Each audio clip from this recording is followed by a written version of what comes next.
আসসালামু আলাইকুম। স্বাস্থ্য বাতায়নের পক্ষ থেকে সবাইকে শুভেচ্ছা জানাচ্ছি। আমি ওয়ালিউজ্জামান খান। আজকে একটি গুরুত্বপূর্ণ বিষয় নিয়ে কথা বলবো। বিষয়টি হচ্ছে যে কিছুদিন আগে একটা রোগী এসেছিলেন চেম্বারে, যার বাচ্চার কাশির সমস্যা ছিল।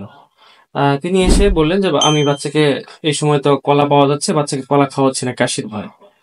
আমি জিজ্ঞেস করলাম কেন? তিনি বলেন যে কলা খেলে নাকি কাশি বেশি হয়।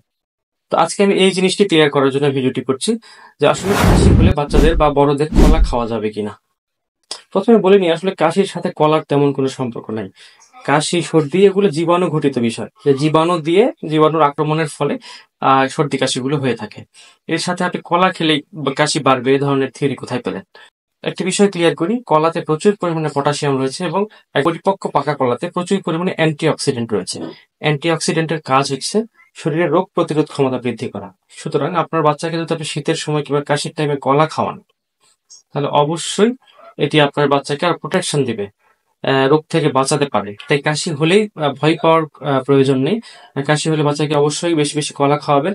কিন্তু লক্ষ্য করবেন, যদি কাশি বের হয় বা পাকা কাশি বের হয়, সে সময় কিছুদিন কলা না দেওয়াই ভালো। ধন্যবাদ।